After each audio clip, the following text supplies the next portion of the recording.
Hi అండి. X contestants 3-4 members మాత్రమే మనం బిగ్ బాస్ హౌస్‌లోకి వైల్డ్ కార్డ్ ఎంట్రీగా పంపిస్తున్నారు. మనకొచ్చిన అప్డేట్ ప్రకారమే నేను చెప్తున్నాను. ఎక్స్ కంటెస్టెంట్స్ ఒక 3-4 మెంబర్స్ వస్తారు. ఇక కొత్త వాళ్ళైతే ఒక 3 మెంబర్స్ అయితే వస్తారు. టోటల్‌గా 7 మెంబర్స్ అలా రావచ్చండి వైల్డ్ కార్డ్ ఎంట్రీస్ మాత్రమే.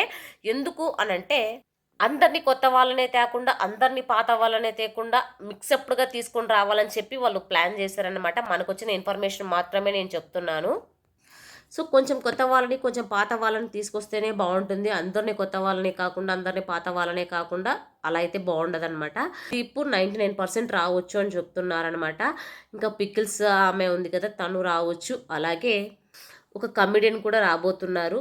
సో, అమర్‌దీప్ వస్తే మనకి 'బిగ్ బాస్' చాలా రేటింగ్‌లోకెళ్ళిపోతుంది. లాస్ట్ సీజన్ 7లో కూడా చాలా రేటింగ్ ఎళ్ళిపోయింది కదా! అమర్‌దీప్ వస్తే ఎంటర్‌టైన్‌మెంట్ పక్కా ఉంటుంది. అలాగే చాలా కొంచెం ఎంటర్‌టైన్‌మెంట్‌గా ఉంటుందనమాట. సో, అమర్‌దీప్ రావడం వల్ల మీకేం రావాలా? లేదా వస్తే ఏంటి అని చెప్పి ఒకసారి కామెంట్‌లో తెలపండి.